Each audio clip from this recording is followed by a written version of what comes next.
honestly, I kind of wanted to subpoena the former president because I got to swear everybody in. And so I thought it'd be really cool to get 60 seconds with President Trump of me looking at him and being like, do you solemnly swear? And me getting to swear him in. I kind of just thought that would be an awesome moment. That's the forewoman of the special purpose grand jury that investigated then President Trump's actions in Georgia after the 2020 election. She made a lot of headlines this week, raised some eyebrows with her candor. We are back now with the panel. All right. Josh, National Review wrote on this and said essentially this may be a lucky break for President Trump. They say if Emily Kors, who is that foreperson, and Fani Willis, the DA, helped Trump convince Republican primary voters that the Democrats' quest to indict him here, there, and everywhere is a politicized abuse of power, his bid for the GOP nomination could get a big boost. Is this potentially, we're waiting on potential indictments. We have no idea what's going to happen there, but does this, her media tour, actually help the Trump team? Well, first, by the way, that was not a Saturday Night Live sketch, even though she was parodied on Saturday Night Live. And look, I think the bigger picture here is that the way Trump is defeated is through the political system, not the legal system. And I think Democrats have put all their chips in this basket that some prosecutor, whether it's here in D.C. or Fani Willis in Fulton County, is going to have the smoking gun that's going to take Trump out of the political race. And that's just not going to happen. And look, even if he is indicted, there's some evidence that as this foreman has said, that might happen. There's going to be a lot of questions that the Trump campaign rightfully is going to raise about credibility and impartiality that could taint the case before it begins. So, the notion that there's one legal case that's going to change the political dynamic has always been wrong. And I think Democrats have had a hard time learning that lesson. Okay, and as you mentioned this week, he was out doing some things that are playing well with a lot of people. We've got him in Ohio this week going to the scene of the train derailment in East Palestine while, the Biden administration was taking a lot of heat for not getting there. The president, it seems like he says he doesn't have a plan to go. When he was pressed on whether he'd even talked to the local mayor there, he said, I don't think I have, but guess who has? Donald Trump has been there and talked to him. So missed opportunity, Mo, for the administration? I think a lot of people wish they had been there a little bit sooner, but I don't necessarily think it was a total missed opportunity. I think the ongoing federal response is what's going to matter. The fact that they are holding Norfolk Southern accountable and been very aggressive with that is going to matter. Look, people there are unhappy with everybody right now. They're happy with the federal government. They're unhappy with the Republican governor.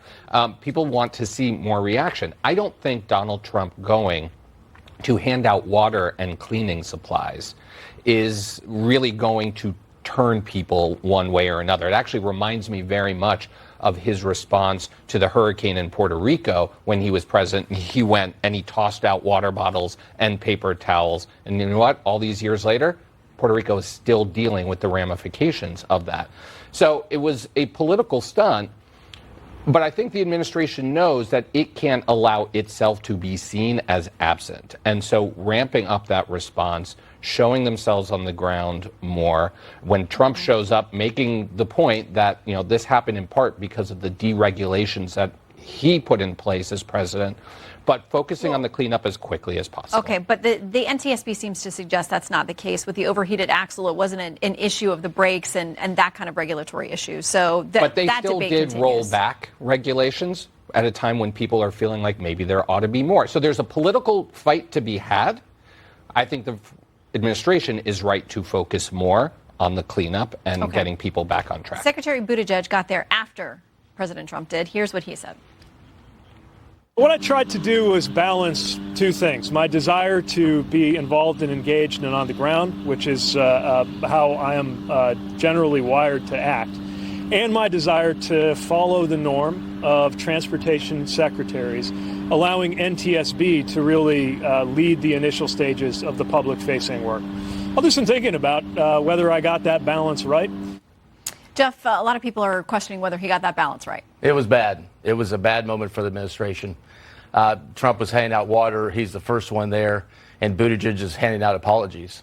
So the entire optics were bad to start with. And then I would have thought of all the cabinet secretaries, the one person that wouldn't need fashion advice would be Mayor Pete with his boots and the fancy boots. And that was a whole moment. But the reality is the number one thing you do when there's a tragedy is be there and be there early. And they didn't do that. Trump beat him to it. They sucked the oxygen out of the Ukraine visit that Joe Biden had.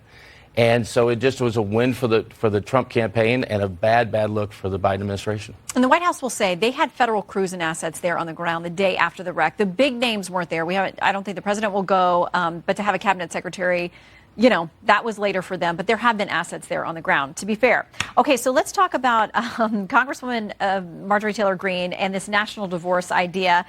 Here's one of her tweets. This is not the original, but she's had many. She said, people saying national divorce is a bad idea because the left will never stop trying to control us is literally making the case for national divorce. We don't want a civil war. We're not surrendering. We're tired of complaining with no change and want to protect our way of life. I mean, Beverly, this gets back to some of the earlier polling I talked about with Senator Scott. People feel very divided in this country. Well, I think it's notable that we have a sitting member of Congress who's advocating for breaking up the United States. So that's one thing. It's an easy thing to tweet. It's a hard thing to do in practice, especially during COVID when you see how many people have left blue areas. How would we actually practically do this when you have blue cities and red states? The focus should be on federalism, and the focus should actually be on a melting pot and being able to disagree with people in an agreeable way. That's what we need to look to, not divide the country. Yeah, over in National Review, Professor Wilfred Riley calls it an insanely bad idea. He says when we're fighting a proxy war with Russia and China looms as a long-term rival or enemy, doing so would reduce America's size and power by half. Xi Jinping would cut off his own right arm to see this happen, Josh. Yeah, not only is it unrealistic, but the political divides are within the states, not state versus state, but like her own home state of Georgia, Atlanta is becoming very, very blue. And the rural parts of the state are very, very red. So I don't know how you have a succession movement within your state. So it just not only is unrealistic, but it doesn't understand the reality of politics today. All right, we got to leave it there, panel. Thank you very much. We'll see you next Sunday. Up next, my conversation with an artist whose work you are likely very familiar with, even if you never realized it. How he's taken you inside some of America's biggest, most notable court cases for decades.